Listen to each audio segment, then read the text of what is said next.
Hi అండి అందరికీ welcome to Sai kitchen. Sunday special ఏంటంటే ఇవాళ మా ఇంట్లో పీతలండి. కేజీ పీతలు తెచ్చారు.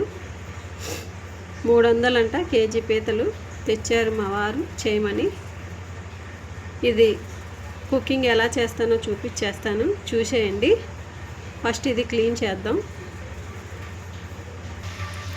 పీతల ఇగురులోకి కావాల్సినవండి 4 ఉల్లిపాయలు, 3 టమాటాలు, 5 పచ్చిమిరపకాయలు. ఇవ్వండి చూసేయండి. పీతల్లోకి కావాల్సినవి 4 ఉల్లిపాయలు, 3 టమాటాలు, పచ్చిమిరపకాయలు 5. నూనె పోసాం కదా డాకలో, ఇవి వేసేద్దాం.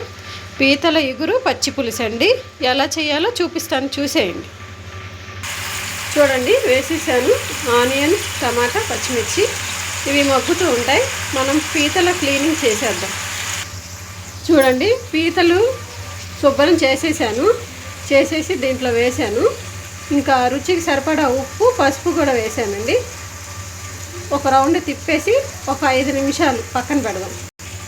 చూడండి ఇప్పుడే ఒక చెంచా కారం కూడా వేసా. ఈ చెంచాతో దాన్ని కలిపేసి పక్కన పెట్టాను.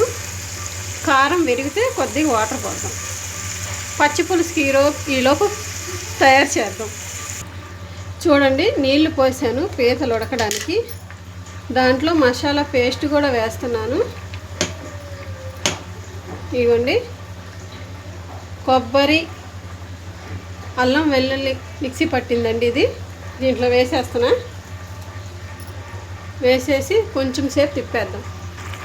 చూడండి నీళ్ళన్నీ ఇంకిపోయినాయి, మసాలా కూడా విరిగిపోయింది. ధనియాల పొడి, గరం మసాలా అండి. ఇది ఇంట్లో చేసిందే, వేసేద్దాం దీంట్లో.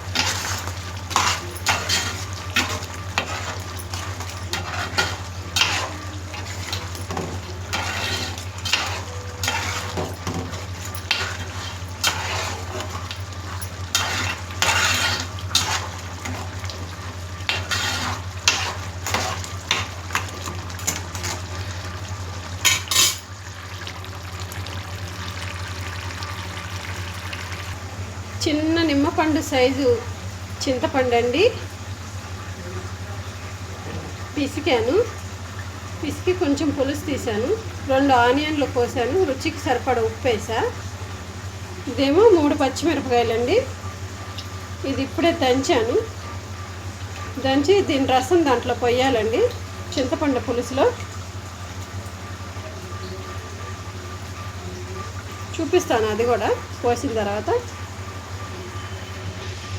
అయిపోయిందండి పచ్చి పులుసు.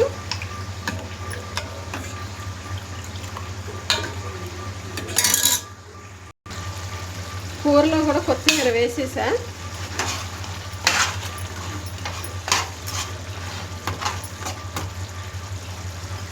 ఇది ఒక 5 నిమిషాలు మగ్గితే చూపిస్తాను. మగ్గితే అయిపోయినట్టే. చూసారా నూనె తేలిపోయింది పైకి.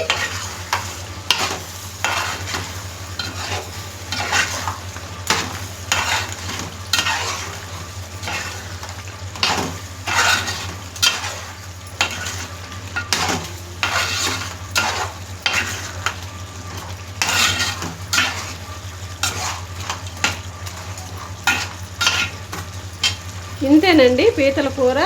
నేను చేసినట్టుగా చేయండి, చాలా బాగుంటుంది. మీకు మెచ్చుకుంటారు కూడా నేను చేసినట్టుగా చేస్తే. ఇది వేడివేడి అన్నంలో ఒక పీత పచ్చి పులుసు వేసుకొని తింటే సూపర్గా ఉంటుంది. సరే మరి నా వీడియో నచ్చితే లైక్ చేయండి, షేర్ చేయండి, ఫాలో అవ్వండి, సబ్స్క్రైబ్ చేసుకోండి. ఉంటా మరి.